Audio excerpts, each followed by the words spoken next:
Once they get the Borg inside them, there is no coming back, no matter what they think. Defiled is what you are. Damned, cursed. Picard's fifth episode, Star City Rag, is filled with Easter eggs and references and callbacks to past Trek. The episode inches the show's story forward slightly, at least now Picard knows where he's headed. And I've also got a few theories about what's going to happen next. The episode was directed by number one himself, Jonathan Frakes, who also directed several past Star Trek episodes and 2 of the films. It begins with a flashback. Typical Picard, am I right? Seven attempts to rescue Icheb. This character was her fellow reclaimed Borg that first appeared in Voyager. He and Seven became very close, and eventually he became an engineer in Starfleet. The tools used to extract his Borg components are very similar to the ones used by scientists on the reclaimed Borg cube. The flashback planet is called Vergessen. Just like planet Vashti in the last episode, this name has meaning. Vergessen means to forget in German, and it's in the Hypatia system. That's named after the mathematician and philosopher Hypatia, who lived way back in the 300s. She was killed by an angry mob of Christians, making her into a martyr for philosophy. Interestingly, some people believe this event happened when the Library of Alexandria was burned down, destroying a huge amount of the world's collected knowledge. In other words, this event made Earth forget its past, and a piece of Seven's past was lost when Icheb died. Seven is one of the Fenris Rangers, who policed the former neutral zone after the collapse of the Romulan Empire. They're named after the wolf Fenris from Norse mythology, who, oddly enough, was kind of a villain. It was prophesied that during Ragnarok he would kill Odin and eat the sun, which is a load of crap because, as we all know, the real Fenris fought the Hulk on the Rainbow Bridge. Now, it's not a coincidence that 7 of 9 lives on a planet named after a mythological wolf. The planet Romulus is named after the mythological twins Romulus and Remus. According to legend, these two were raised by wolves and grew up to found the city of Rome. So, the Romulan Empire collapses, meaning one wolf, Romulus, dies. The Romulan supernova is essentially Ragnarok for that world.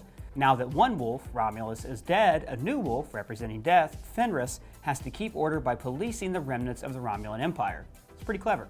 7 also talks about the neutral zone, which was the area of space between the Romulan and Federation systems. Apparently, after the supernova, this area is turned into the ancient West. Saddle up, Father. Then, in the episode's second flashback, Jay serves Maddox Tranya. This drink has appeared in the original series and Deep Space Nine. This is Tranya. I hope you relish it as much as I. And yes, that was a young Clint Howard offering space booze to William Shatner. Maddox was first seen in the TNG episode Measure of a Man, and in the episode Data's Day, the android keeps a journal of his routine for Maddox's logs. But he's played by a different actor in this series. I see your power conversion efficiency is only 91%. The advertisement that Rios flicks away is for the red Bolian repairs. This species is normally blue-skinned and has appeared in several Trek episodes in the past. And Raffi's advertisement is for some sort of drug den. Looking to get snake bit? Slither into Feely's venom garden and pick your poison. As we find out later in this episode, she's a recovering addict. I'm clean. Which, okay, I guess this isn't my mom's Star Trek anymore. People cuss, they vape, and Raffi's probably holed up in her quarters with space heroin. How do you guys feel about these changes to Star Trek? Let me know in the comments below. You wanna buy some death sticks? There are plenty of Easter eggs on Freecloud. Mott's Hair Emporium is probably owned by the barber Mott who worked on the Enterprise D. And he even styled Picard's Romulan wig in the episode Unification, which is actually Picard's second most embarrassing hairpiece. And this hologram is of an Orion dancing girl. The Orion Crime Syndicate sold them to slave markets where they first appeared in Star Trek's original pilot, The Cage. Now, this particular Orion dancing girl has appeared in Trek before. This is your mom. This bar is called Quarks, who owned the station bar on Deep Space Nine. I'm guessing that this is part of a franchise that he owns and he's earning a lot of profit. Come to Quarks. Quarks is fun. Come right now. Don't walk. Run! He even gets name dropped later on. Mr. Quark of Ferenginar was especially satisfied with your handling of his trouble with the breed. The other species mentioned there, the Breen, are an isolationist people who are so secretive they don't even let outsiders see their real bodies. They were allied against the Federation in the Dominion War. Rios' drink order is also an Easter egg. Tibby Lagoon if it's not too much bother. The Tim Tibby Lagoon is a tourist attraction on planet Risa, where some of the DS9 crew vacationed in the episode Let He Who Is Without Sin. All that is ours is yours. Back on the ship, Agnes is watching an old video of Bruce Maddox making cookies, and she doesn't understand why he wants to bake them from scratch. Why don't you just replicate the cookies? Because I do not like the Replicator's chocolate chip cookies. Now this is a little character insight into Maddox. He wants to assemble the cookies just like he wants to build artificial life. I believe I am very close to the breakthrough that will enable me to duplicate Dr. Soong's work and replicate this. Later on, he calls the twins Perfectly imperfect. in the same way that his cookies aren't perfect creations made from a replicator. Now, Agnes not being on board with the cookie making is one way they foreshadow her eventual heel turn. They also foreshadow this moment by her reluctance to kill the hologram robot. I don't hit things! But then by how much she enjoys violence afterwards. Raffi visits her son, who it turns out is having a baby with his Romulan wife. I'm wondering if Freecloud is the only place where they can have this child because it wouldn't be accepted anywhere else in the galaxy. He rants at her about her Mars conspiracy theories. Tell me how it wasn't really the Synths. Tell me about the Conclave of 8.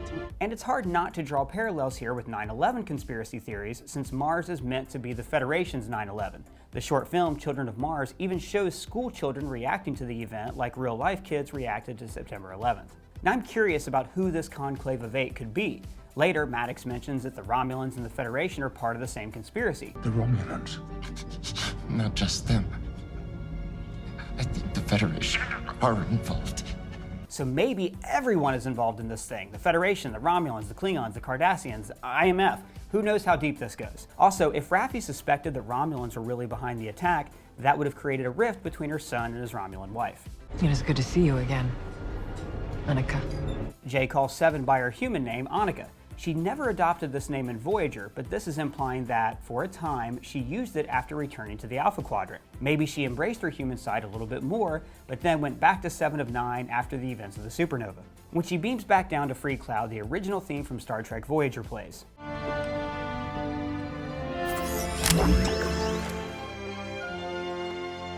And her exchange with Picard was one of my favorite scenes in this show. After they brought you back from your time in the collective, do you honestly feel that you regained your humanity? Yes. All of it? No. Because when he tells her this, there is no solace in revenge. He knows what he's talking about. He spent the whole of Star Trek First Contact out for revenge against the Borg. I will make them pay for what they've done. Maddox drops a few info bombs that give us a clearer picture of what's actually happening here. Lies upon lies. They're hiding something.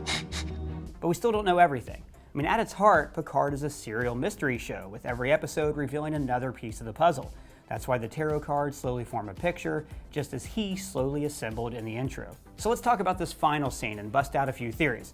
Maddox says he created the twins with Soong. They did it, Egg. Soong and I. Now this is referring to Data's creator, Dr. Noonien Soong. He died years earlier, so Maddox didn't literally work with him, but he did use some of Data's positronic network to create the twins. He also reveals that he was the one who sent the twins to the Borg Cube in the Daystrom Institute to gather information. But the big reveal, as predicted, is that Agnes Jurati is a double agent. Kind of. I mean, she's not a Romulan, she's not a spy, but she was turned against AI. I wish I didn't know what I know. I wish they hadn't shown me. We can assume that Commodore O showed her something after this meeting, something that showed AI destroying all life. Now this is probably the event that the Zhat Vash have been trying to prevent for thousands of years, that Ramda was screaming about. You are the destroyer! Personally, I think it's more likely that Commodore O is working with Section 31, the Starfleet Secret Police. And what does Section 31 do? We search out and identify potential dangers to the Federation. Now the other big question is, what is the nest that the Zhat Vash are looking for? Last week I theorized that AI have been around for thousands of years and this nest is their homeworld. That's why the Romulan prophecy about AI is thousands of years old.